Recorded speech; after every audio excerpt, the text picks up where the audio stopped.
Hello, welcome back once again to A Hermit's Hideaway, and I'm back again with another video.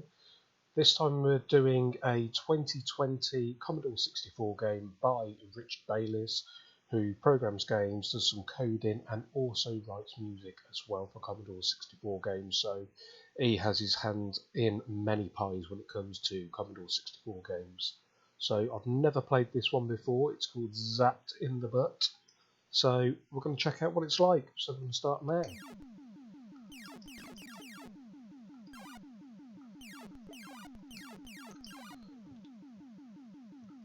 It's very much looking like it's a single screen. It's not a side-scrolling game or anything like that. But obviously this mothership's dropping down these aliens, and from what I can tell, it looks like you just don't want them hitting your buildings. Obviously you can't get up past those sort of wavy lines at the top there. It's almost like they've got their own barrier. Oh, there we go. One of the aliens has already taken out one of our buildings, so it is very much like I anticipated. The speed of the aliens are getting quicker. One thing that I really like about Richard Bayliss' sprite work is that he always does big, colourful sprites. I mean, people often complain about the colour palette on the Commodore 64, but what Richard Bayliss tends to do with the sprites and the colour palette is really, really good. I really enjoy what he manages to squeeze and get out of it.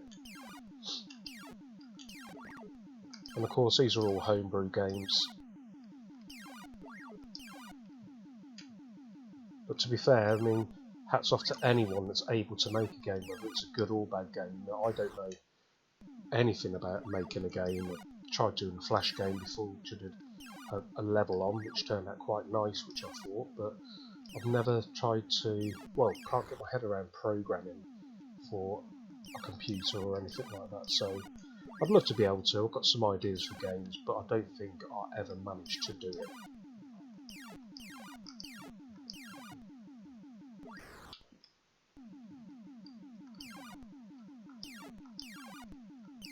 It's got some really nice sound effects to go with it, but there doesn't really seem to be any music, which is quite unlike Richard Bayliss, because of course he writes music for a lot of games, so it's quite unlike him to have some music. So that was wave 2.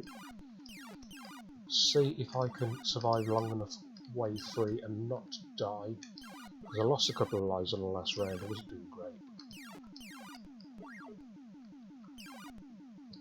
Got to protect those buildings. It's like Independence Day for the Commodore 64 almost, isn't it?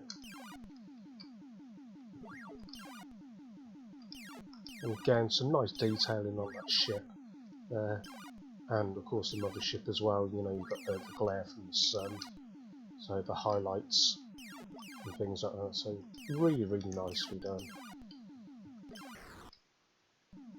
Oh, still alive. I thought that was going to be my last life. Oh, I've got to say there on the count that I've got 2 lives left.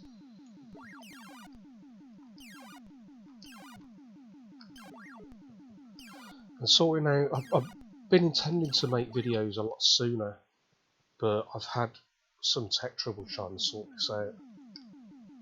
And eventually I think I've cracked it and got to the bottom of it today, so I was like, oh.